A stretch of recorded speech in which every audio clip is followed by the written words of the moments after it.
தலைவர் படமும் இதோட சின்னதாக எங்கேயோ ஓரமாக இருக்கான். முதல்ல இல்லைன்னு நினச்சிட்டு எங்கேயோ இருந்துச்சான் ஓரமாக.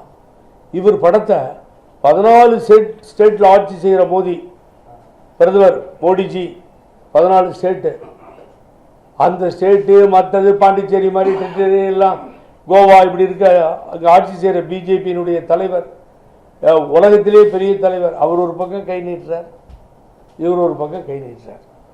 எங்கடா எங்கள் அம்மானா பெட்டி சைஸில் உள்ளே போயிடுச்சு.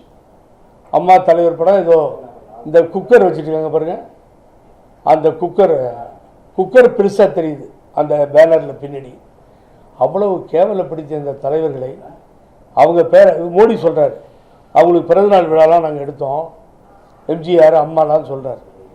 எது வேணாலும் சொல்லிட்டு போட்டோம், நோ ப்ராப்ளம். நான் என்ன கேட்குறேன், பாரதிய ஜனதா கட்சியை பார்த்து, பிரதமர் மோடிஜி அவர்களை பார்த்து, உள்துறை அமைச்சர் அமித்ஷா அவர்களை பார்த்து நான் கேட்கிறேன், லஞ்சம் கொடுத்த வழக்கில் சிறையிலே இருந்து திகால் ஜெயிலிருந்து வெளியே வந்தவர்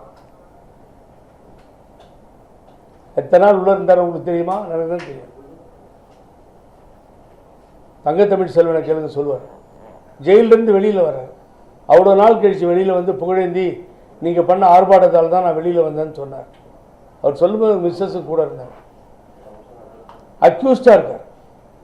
அந்த CCB central crime branch under control of central government, அங்கே போலீஸ் அவங்க தான் டெல்லியில். அப்போ ஃபெரா கேஸில் அக்யூஸ்டாக இருக்கார்.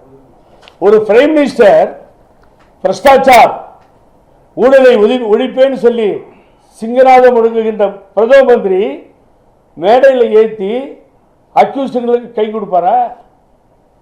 அன்புமணி மேலே வழக்கு இருக்குல்ல,